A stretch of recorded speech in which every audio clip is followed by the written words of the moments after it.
સ્વાધ્યાય 1 નો પહેલો દાખલો લઈએ. ધારો કે f from R2R fx is equal 10x plus 7 g R2R શોધવાનો છે.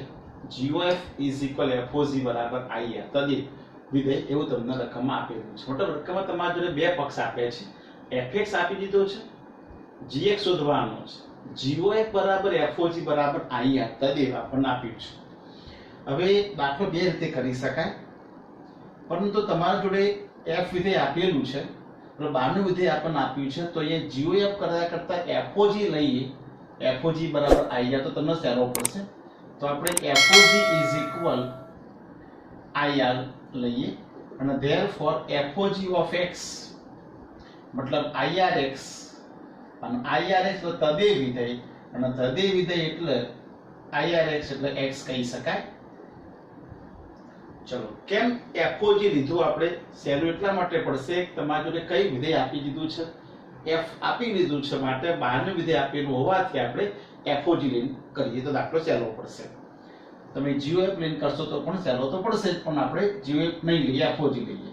ચલો, f ના f આ gx છે, જુઓ f આ x, તો આ જે x છે તો fx હોય તો 10x 7 બોલાય, તો f gx હોય તો શું બોલાય? તો fx હોય તો 10x 7, તો f gx હોય તો 10, જો x છે ત્યાં gx મૂકીશું 10gx plus 7 અને is equal x અને therefore આ 7 આ બાજુ જશે એટલે 10gx is equal x minus 7 અને therefore gx is equal x minus 7 upon 10. આ આપણો જવાબ આવી ગયો gx. તો છે સહેલી રીત. હવે જો કોઈ કેમ કે સાહેબ મારે gof થી કરવો છે તો gof થી પણ કરી શકાય. gof is equal ir, therefore gof of x is equal irx. આ તદે વિધેય હોવાના કારણે તે irx એટલે x કહેવાશે. therefore g ના g fx એટલે શું? તો fx એટલે રકમમાં આપેલું હતું તે 10x 7 is equal x. હવે એની જગ્યાએ ધારી દઈએ આપણે, ધારો કે m ધારી દઈએ, કૌંસમાં લખી દઈએ કે 10x 7 is equal શું ધારી દીધું આપણે? m ધાર્યા. therefore x બરાબર શું બનશે? તો x બરાબર m minus 7 upon 10. તો therefore આ જે m ની જગ્યાએ કિંમત આપણે 10x 7 લીધી અને x ની જગ્યાએ આપણે m minus 7 upon 10 લખ્યા. આ gm ના gm x ની જગ્યાએ m minus 7 upon 10. બસ આ m માં જવાયું. હવે આપણે x માં લાવવો છે, તો જ્યાં m છે તે આપણે x મૂકીશું, તો gx is equal x minus 7 by 10. બરાબર, પણ આ રીત થોડી વધારે સહેલી પડશે. તો જો અહીંયા gx આપ્યો હોત તો આપણે foc ની જગ્યાએ gof લઈને કરી તો દાખલો સહેલો પડી જશે. ચલો, ત્રીજો દાખલો લઈએ. બીજો નંબર આપણે પછી લઈશું એના પછી, કારણ કે દાખલો બીજો થોડો વધારે મોટો છે એટલે એ નંબર પછી લઈએ. f from R2R fx is equal x square minus 3x plus 2 રકમ આપેલી છે, તો f of fx શોધો.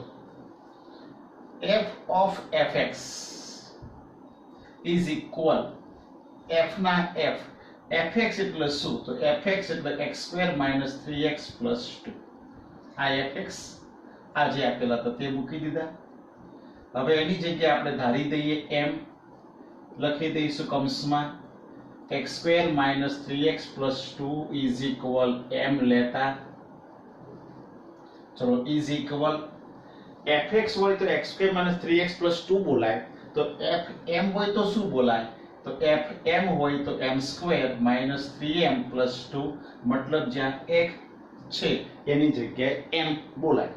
ચલો, હવે m ની જગ્યાએ કિંમત પાછી મૂકી દઈએ, તો m ની કિંમત x square minus 3x plus 2 square minus 3 કૌંસમાં x square minus 3x plus 2 અને આ plus 2m ના m જ. હવે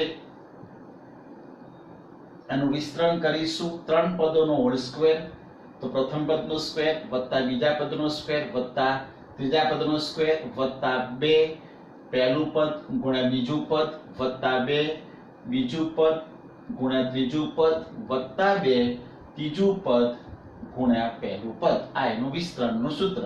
તો એ ત્રણ પદનો સ્ક્વેર છે, તો x સ્ક્વેરનો સ્ક્વેર એટલે x ની 4 ઘાત એટલે પહેલા પદનો સ્ક્વેર પ્લસ -3x એટલે બીજા પદ -3x છે એનો સ્ક્વેર એટલે 9x સ્ક્વેર પ્લસ ત્રીજા પદનો સ્ક્વેર એટલે 2 છે 2 નો સ્ક્વેર એટલે 4. મતલબ પહેલું પદના સ્ક્વેર બીજા પદનો અને ત્રીજા પદના ત્રણેયનો સ્ક્વેરોનો સરવાળો પ્લસ હવે બીજું પદ ગુણ્યા ત્રીજું બીજું પદ ગુણ્યા પહેલું પદ પહેલું અને બીજું બંને પદોના ગુણાકારને 2 વડે ગુણવાનો.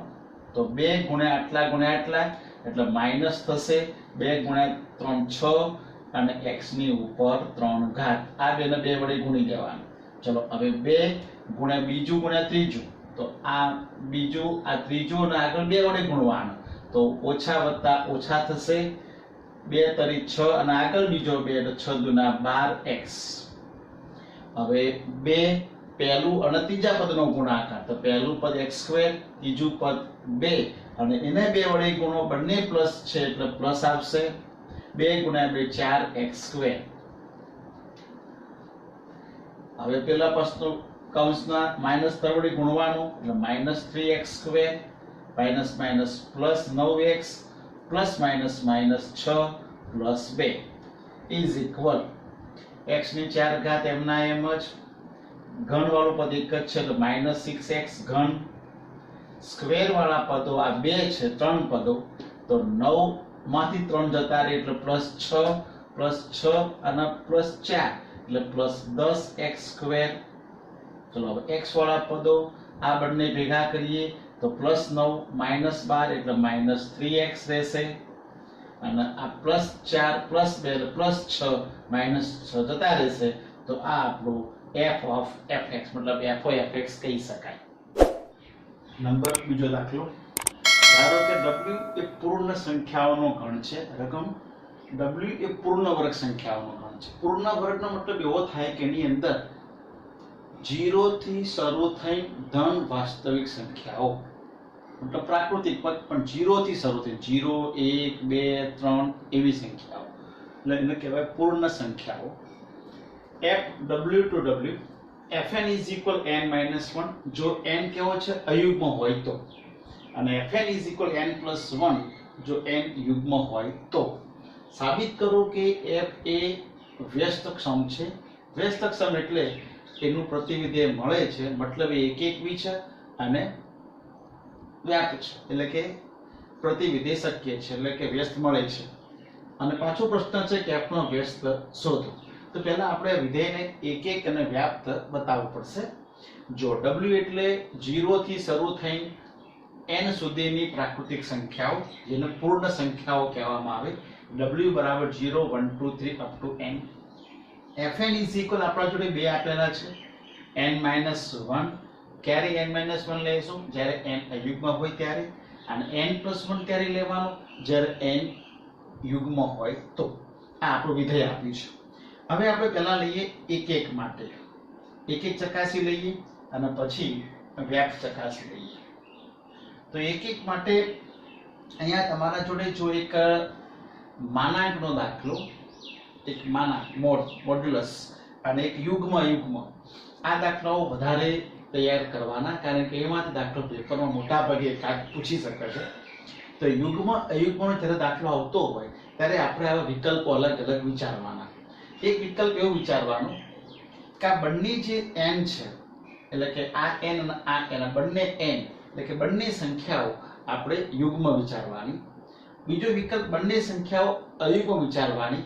ત્રીજો વિકલ્પ એક યુગ્મ એક અયુગ્મ વિચારવાની અને ચોથો વિકલ્પ ઊંધો કરી દેવાનો. જો યુગ્મ અયુગ્મ લીધો હોય તો અયુગ્મ યુગ્મ એમ ચાર વિકલ્પો લેવા પડે. બરાબર. ચલો હવે એકની આપણે વ્યાખ્યા ભણી ગયા. આગળ એક સાબિત કરવાનું છે એટલે આપણે થિયરિકલ લેવું પડશે. તો આપણે આવું લેતા હતા ખબર હોય તો કે fx1 બરાબર fx2 implies x1 is equal x2 થઈ જાય તો વિધેય f કેવું ગણાય એક. અને ત્યાં every x1 x2 belongs to શું લખતા હતા આપણે પ્રદેશ. તો અહીંયા આપણા જોડે n માં છે n લખ્યું છે તો આપણે n1 n2 કિંમત લીધું. x1 x2 લખો તો એ ચાલશે. Every n1 n2 belongs to w. પ્રદેશ, આ પ્રદેશમાંથી લીધી આપણે કિંમત. n1 અને n2 બંને કેવા લીધા મેં? યુગ્મ લીધા. બીજો વિકલ્પ n1 અને n2 બંને કેવા લીધા? અયુગ્મ. તો મતલબ બંને વિકલ્પ પેલા લઈ દેવાના. તમે અયુગ્મ પેલા લેશો, યુગ્મ પછી લેશો તો એ ચાલશે. આ બંને યુગ્મ લીધા છે આપણે, બંને યુગ્મ. ધારો કે fn1 બરાબર કેવા લીધા? fn2. યાદ કરો fx1 બરાબર fx2.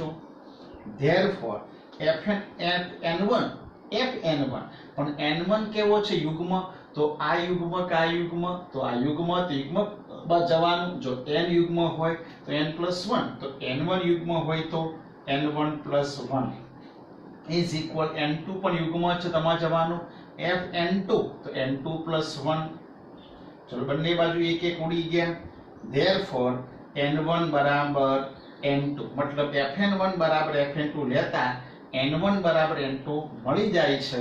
therefore આ વિકલ્પમાં કેવું થયું? f એક એક થયું ના થયું? કારણ કે therefore આપણે સમાનાર્થી પ્રેરણની વ્યાખ્યા ભણ્યા હતા, તમને અમારી સમજાય તો જો આ રીતે લઈએ તો એને આ રીતે પણ લખી શકાય. x1 does not equal x2 implies fx1 not equal fx2. મૂળ આ બે એકનો એક જ છે. p implies q હોય તો not q implies not p. એ રીતે આપણે લખી શકાય સમાનાર્થી પ્રેરણ. તો અહીંયા n1 અને n2 બંને યુગ્મ લેતા fn1 બરાબર fn2 પરથી n1 બરાબર n2 બની જાય છે. તો આ વિકલ્પમાં વિધેય કેવું ગણાય છે? 1 1 છે. બરાબર. તો therefore f 1 1 છે. પણ આ 1 1 તમારા માટે એ ફક્ત બંને યુગ્મ હોય તો જ બન્યું. હજી હવે બંને આ n1 n2 આ કિંમતો બંને અયુગ્મ લઈએ તો આપણે ચેક કરીએ કે n1 અને n2 બંને અયુગ્મ હોય તો, બંને અયુગ્મ હોય તો, ને બંને યુગ્મ હોય તો. ચલો therefore n1 n2 કથી લેશો તમે? પ્રદેશ પરથી લેવાના છો. પ્રદેશ કયો છે આપણો? w. એટલે આમાંથી કિંમત લેવાની. કેવી લેવાની? અયુગ્મ. એટલે આ અયુગ્મ કા અયુગ્મ? તો અયુગ્મ તમારે જવાનું. તો અહીંયા લખીશું પહેલા fn1 is equal fn2. therefore n1 minus 1 is equal n2 minus 1. અને therefore બંને બાજુથી એક ઉડી જાય એટલે n1 બરાબર n2. તો therefore f કેવું છે? 1 1 છે. તો આ તબક્કાની અંદર મતલબ આ વિકલ્પમાં મતલબ આ શક્યતાની અંદર પણ f 1 1 થાય છે, આમાં પણ 1 1 થાય. હવે આપણે ઊંધો લેવાનો કે n1 જો યુગ્મ લઈએ તો n2 કેવા લઈશું? અયુગ્મ.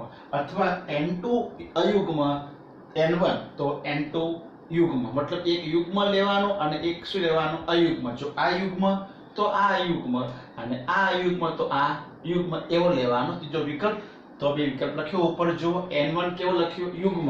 તો n2 કેવો લખ્યો? અયુગ્મ. ચોથો વિકલ્પ લેવાની જરૂર નથી કારણ કે એ રીતનું જ થાય. બાકી ચાર વિકલ્પ લેવા પડે. તો ત્રીજો વિકલ્પ લીધો n1 કેવો લીધો? યુગ્મ. અને n2 કેવો લખ્યો છે આપણે? અયુગ્મ. મતલબ therefore n1 અને n2 સરખા હોય જ નહીં. કારણ કે સ્પષ્ટ બાબત છે કે n1 યુગ્મમાં જાય છે બેકી સંખ્યાઓ અને n1 એકી સંખ્યાઓ છે તો બે કદી સરખી હોવાની નથી. મતલબ n1 not equal n2. આપણે ધારી દઈએ. ધારો કે fn1 is equal શું ધાર્યા આપણે? fn2. આપણે બે સરખા ધાર્યા. ધારણા ધારી જુઓ. હવે fn1 પણ n1 કયા લખ્યા છે? બે ઉપર જુઓ યુગ્મ. તો યુગ્મના ઘરમાં જવાનું. અહીંયા બરાબર ચેક કરી લેવાનું કયું ઘર યુગ્મનું છે? તો આ યુગ્મ. તો આમાં જવાનું. તો જો n છે તો n+1 તો n1 છે તો n1+1. ઓકે. ચલો n2 કેવા લખ્યા? અયુગ્મ. તો આમાં જવાનું. તો n માંથી 1 બાદ કરીએ મતલબ n2 માંથી 1 બાદ કર્યો. ચલો therefore n1 ન કરતા બનાવી દઈએ તો n2 -2 થયા. હવે આ is equal n2 એટલે કેવી સંખ્યા? તો n2 એટલે જો અયુગ્મ સંખ્યા. અયુગ્મ સંખ્યા તમે મનમાં વિચારી લો. ગમે તે ધારો કે આપણે 3 વિચારી અયુગ્મ. બરાબર. તો 3 માંથી 2 બાદ કરી દો. કેવી સંખ્યા થઈ જાય? 1 1 એટલે કેવી થાય? અયુગ્મ. તો આ કેવો જવાબ આવશે? અયુગ્મ આવશે। તમે કહો ના સાહેબ 3 નથી લેવી, આપણે 5 લો, તો 5 લઈ લો, તો 5 માંથી શું બાદ કરવાની? 2। શું જવાબ આવ્યો? 3। કેવી સંખ્યા? અયુગ્મ। તો અયુગ્મ આવી મતલબ n1 કેવી સંખ્યા થઈ ગઈ? અયુગ્મ। પણ ખરેખર n1 કેવી હતી આપણા જોડે વિકલ્પમાં શક્યતામાં? n1 યુગ્મ હતી। આ કેવી આવી ગઈ? અયુગ્મ। મતલબ આ તો શક્ય નથી, તો અયુગ્મ થાય જે શક્ય નથી, જે શક્ય નથી, કારણ કે આપણી ધારણા શું હતી? n1 યુગ્મ ધારે, તો મતલબ આ તો શું આવ્યું? ખોટું આવ્યું। ધેરફોર ધારણા શું આવી? તો ધારણા ખોટી છે। તો કઈ ધારણા તો ધારી હતી આપણે તે, તો ધેરફોર fn1 એ સરખું ધારી તો આપણે, તો સરખું હશે નહીં, તો કેવું હશે? Not equal. તો fn1 નોટ ઇક્વલ fn2। તો ધેરફોર હવે શું જોવા મળ્યું? જુઓ તો n1 not equal n2 implies fn1 not equal fn2। તો વિધેય એક કહેવાય કે ન કહેવાય? બોલો એક કહેવાય કે ન કહેવાય? જો ફરીથી જુઓ, fx1 બરાબર fx2 implies x1 બરાબર x2 બોલીએ તો એક કહેવાય। ઊંધું લઈએ એનો સમાનાર્થી પ્રેરણ લઈ લો, x1 not equal x2 implies fx1 not equal fx2, તો વિધેય પણ એક કહેવાય। તો અહીંયા જુઓ x1 not equal x2 implies fx1 not equal fx2, તો વિધેય કેવું થઈ ગયું? એક થઈ ગયું। તો therefore f એક છે। આ રીતે આપણે ચોથો વિકલ્પ લઈ લેવાય। કયો લેવાય? તો અહીંયા યુગ્મ ધારિત જગ્યાએ શું ધારવાનું? અયુગ્મ। અને આ અયુગ્મ જગ્યાએ યુગ્મ લેશો તો પણ આ રીતનું બનશે। આમ આપણા ત્રણે ત્રણ વિકલ્પમાં પહેલો વિકલ્પ, બીજો અને ત્રીજો, તો ધેરફોર ત્રણેય વિકલ્પ પરથી કહી શકાય કે f એ કેવું વિધેય છે? એક વિધેય છે। આ આપણી એક વિધેયની વાત પૂરી થઈ ગઈ। સમજો બરાબર? એક ઓપ્શન થી ન ચાલે, કારણ કે આમાં યુગ્મ અને અયુગ્મ બે અલગ અલગ પાર્ટ આપેલા છે, માટે આપણે બંને વિકલ્પો વિચારવા પડશે। બંને યુગ્મ, બંને અયુગ્મ, કે તો એક યુગ્મ એક અયુગ્મ, એ રીતે વિચારવું પડશે। તો પહેલા વિકલ્પમાં જો એક થાય, બીજા વિકલ્પમાં જવાનું, ત્રીજા વિકલ્પમાં જવાનું, ચોથો તમે વિકલ્પ ના લો તો ચાલે કે બંને એકનું એક જ થશે। તો ત્રણ વિકલ્પ તો તમારે ફરજિયાત લેવા પડશે, પછી આપણે લખી શકીએ કે ત્રણેય વિકલ્પ પરથી કહી શકાય છે કે f એક વિધેય છે। ચલો એક ની વાત પૂરી થઈ ગઈ। હવે લઈશું વ્યાપ્તની વાત। તો વ્યાપ્ત વિધેયની ચકાસણી માટે દાખલો બરાબર સમજી લેજો। વિસ્તાર સુધી કરીએ પહેલા, તો વિસ્તાર શોધવા માટે પ્રદેશની કિંમત આપણે ઇનપુટ કરવી પડશે। પ્રદેશ કયો છે? w। w માં કઈ સંખ્યાઓ છે? 0 1 2 3 અપ ટુ n। ચલો પહેલા 0 મૂકીએ। ચલો 0 મૂકીશું તો 0 એટલે f0, આ લખી જો f0, f1, f2, f3, f4 up to fn સુધી મૂકવાના। ચલો હવે 0 મૂક્યા તો 0 એટલે યુગ્મ કહેવાય કે અયુગ્મ કહેવાય? તો 0 એ યુગ્મમાં સમાવેશ થાય છે, તો 0 મૂકવાથી n+1 માં જવાનું, તો 0+1 એટલે શું આવશે? જવાબ 1। 1 મૂક્યા એટલે અયુગ્મ છે, તો 1 - 1 એટલે અહીંયા આવશે 0। 2 મૂક્યા તો 2 યુગ્મ, તો 2+1 મતલબ અહીંયા આવશે 3। ચલો 3 મૂક્યા તો 3 અયુગ્મ, તો 3 - 1 એટલે 2। ચલો 4 મૂક્યા, 4 યુગ્મ, તો 4+1 એટલે 5।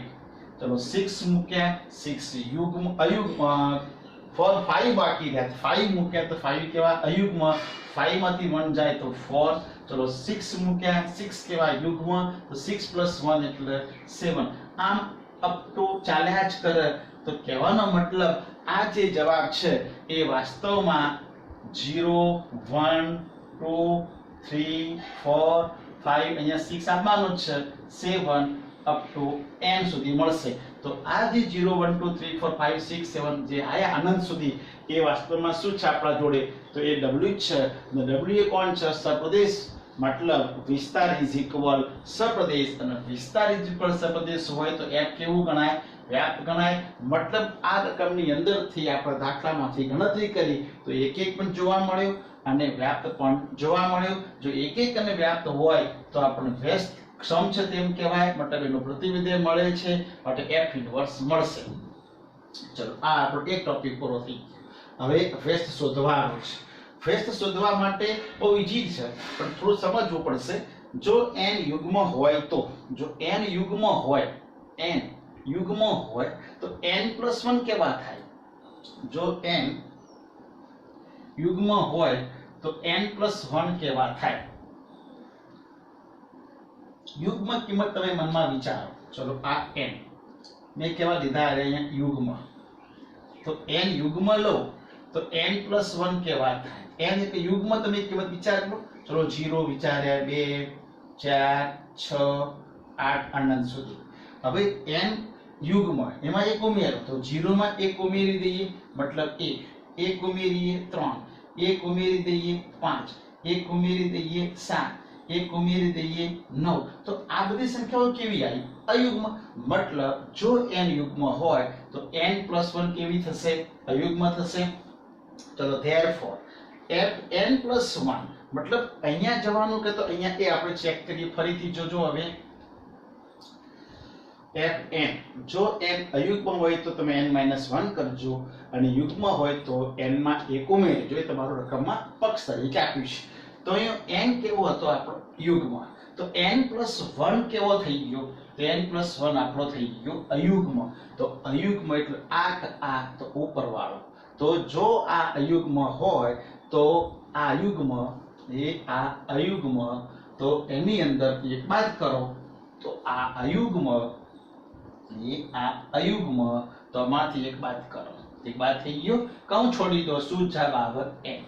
ખબર પડી ગઈ? ફરીથી સમજાવી દો. fn ઇઝ ઇક્વલ અયુગ્મ હોય તો આપણે આ રીતે લખાય, n ક્યારે? અયુગ્મ. ક્લિયર? આ n કેવો છે? અયુગ્મ હોય તો. હવે હું n નથી મૂકતો, હું શું મૂકું છું? n+1 મૂકી દઉં છું. બરાબર? અને n+1 એ કેવો છે? તો n+1 અયુગ્મ. તો n+1 અયુગ્મ. તો જો n હોય તો એક બાદ કરાય, તો n+1 હોય તો n+1 માં પાછો એક બાદ કરાય, મતલબ ઉડી જાય. શું જવાબ આવશે? n. ક્લિયર? સમજણ પડી ગઈ? તો હવે fn+1 ઇઝ ઇક્વલ n, તો f ઇન્વર્સ n બરાબર fx બરાબર y હોય તો therefore f ઇન્વર્સ y બરાબર x કહેવાય. તો therefore આવું છે fn+1 બરાબર n, તો f ઇન્વર્સ n બરાબર શું બોલાય? n+1 બોલાય. તો f ઇન્વર્સ n બરાબર n+1. ફરીથી બીજો નંબર. હવે જો n યુગ્મ લીધો હોય તો n+1 અયુગ્મ થાય. હવે n અયુગ્મ હોય તો n અયુગ્મ હોય તો એક બાદ કરો તો હંમેશા યુગ્મ થાય. તો વિચારો લો મગજમાં, કઈ કિંમત ધારવાની? અયુગ્મ. અયુગ્મ લઈએ. n કેવો લઈશું? અયુગ્મ. 1 3 5 7. બરાબર? ચલો હવે એક બાદ કરી દો. તો 1 માંથી 1 બાદ 0, 3 માંથી 1 બાદ 2, 5 માંથી 1 બાદ 4, 7 માંથી 1 બાદ 6. તો આ સંખ્યાઓ કેવી આવી? યુગ્મ. મતલબ n-1 કેવો મળી જશે? યુગ્મ મળશે. ચલો હવે આ જેમ n+1 અયુગ્મ મળ્યો તો ને, તો આપણે fn+1 લખ્યું હતું. તો અહીંયા શું મળ્યું? યુગ્મ. તો અહીં શું લખ્યું? fn-1. તો હવે પાછા આપણે આમાં જઈશું. સમા લેવાનું જો કેવો મળે? યુગ્મ. તો યુગ્મમાં આ જઈશું. તો fn જો n કેવો હોય? યુગ્મ હોય તો એ શું કહે છે કે n+1 કરજો. બરાબર? ચલો અહીંયા n-1 છે અને n-1 કેવો છે? આપણા જોડે યુગ્મ છે. જો તો શું કરવાનું? તો જો આ કૌંસવાળો યુગ્મ હોય તો એમાંથી એક ઉમેરજો. તો આમાં એક ઉમેરજો. શું જવાબ આવશે? n. બરાબર? મતલબ fn-1 બરાબર n, તો f ઇન્વર્સ n બરાબર n-1 ના જેવું જ થઈ ગયું. f ઇન્વર્સ y બરાબર x એના જેવું જ. આમથી આમ જશે કારણ કે આ n થઈ ગયું ને, તો f inverse n is equal n-1. બરાબર? તો હવે f ઇન્વર્સ n ના જવાબ કેટલા મળે? 2 મળે. આ એક જવાબ મળે અને બીજો જવાબ કયો મળ્યો? આ મળ્યો. તો f ઇન્વર્સ n ના 2 જવાબ, એક n-1 જવાબ અને બીજો કયો? n+1 જવાબ. એના જેવું છે. 2 જવાબ મળી ગયા. પણ n-1 છે એમાં n જે હતો ને, આ n-1 એમાં આ n કેવો હતો ત્યારે એવો મળ્યો. તો n કેવો હતો? જો અયુગ્મ. તો n અયુગ્મ હોય તો n-1 જવાબ, અને n યુગ્મ હોય તો n+1 જવાબ. મતલબ એ આ આપણો કયો જવાબ આવ્યો? f ઇન્વર્સ n નો, અને આ જ રકમમાં આપ્યું તો કયો હતો fn નો. હવે fn અને f ઇન્વર્સ n જો એકના એક જ છે, n - 1 n અયુગ્મ, n - 1 n અયુગ્મ, n + 1 n યુગ્મ, n + 1 n યુગ્મ. ફરીથી જો f ઇન્વર્સ n ના બે જવાબ, એક કયો n + 1, બીજો કયો n - 1, પણ n - 1 ક્યારે લખાશે તો આ n કેવો હતો તો n અયુગ્મ, તો અહીં લખી દઉં n અયુગ્મ હોય તો, અને n + 1 જવાબ ક્યારે જ્યારે n કેવો છે યુગ્મ, તો યુગ્મ, મતલબ આ બે એકના એક જ છે, તો therefore f ઇન્વર્સ બરાબર f. બહુ સરસ દાખલો, પેપરમાં ઘણી વખત પૂછી શકે છે દાખલો છે. આવા દાખલા જો સ્વાધ્યાયમાં આપેલા છે તો f ઇન્વર્સ બરાબર f એ દાખલો ખાસ વધારે ઇમ્પોર્ટન્ટ, એક યુગ્મ યુગ્મનો અને એક માનાંક વાળો ખાસ કરવા જેવો દાખલો છે.